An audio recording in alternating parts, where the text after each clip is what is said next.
আবেগ ভরা মুহূর্ত। চন্দনে, পবিত্র চন্দনে ভূষিত করছেন সম্মানীয় শিক্ষক মহাশয়কে। আর এক প্রধান শিক্ষিকা আমাদের বিদ্যালয়ে অপর্ণা কবিরাজ, এবং সঙ্গে আছে অভিভাবক একজন সহযোগিতা। পবিত্র চন্দন অভিজ্ঞান রক্ত করার শুভেচ্ছা এবং শতবর্ষের আলোকে ভাষিত নামাঙ্কিত সমাজ স্মারক। ধন্যবাদ স্যার। আমরা নাটক শুরু করব। অবাক জলপান বিদ্যালয়ের ছাত্র ছাত্রীদের উপর স্থাপনা। স্যার বসুন, প্লিজ বসুন। নাটক শুরু হবে। সমস্ত নাটককে আমি অনেক দূর থেকে আসছি, এখানে কেউ জলের কথা বলতে পারবে না। কি আছে? কি হয়েছে?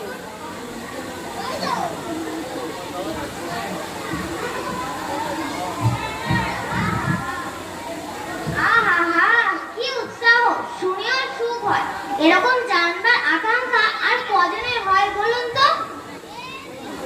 বসুন বসুন, ভালো করে বসুন। জলের কথা জানতে গেলে প্রথমে জানা দরকার জলের কি গুণ, জল কয় প্রকার ও কি কি। জল হলো দুই প্রকার। আগে একটু খাবার জল জলই হয়। আসছে আসছে, ব্যস্ত হবেন না, একে একে সব আসবে। জল হচ্ছে দুই ভাগ, এক ভাগ হাইড্রোজেন আর এক ভাগ অক্সিজেন। আর জলকে রাসায়নিক প্রক্রিয়ায় বিশ্লেষণ করলে হয় হাইড্রোজেন আর অক্সিজেন।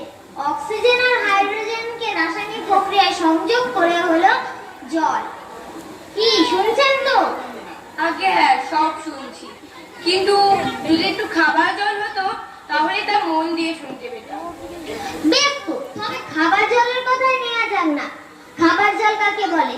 যে জল পরিষ্কার, যে স্বাস্থ্যকর, যে জলে দুর্গন্ধ পোকা নাই, তাকে সেটা হলো পরিষ্কার খাবার জল।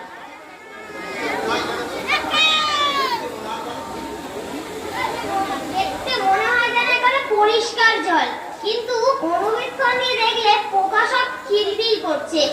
কেঁচোর মতো, কৃমির মতো সব পোকা। এমনি চোখে দেখা যায় না, কিন্তু অনুবীক্ষণ দিয়ে দেখলে এত বড় বড়।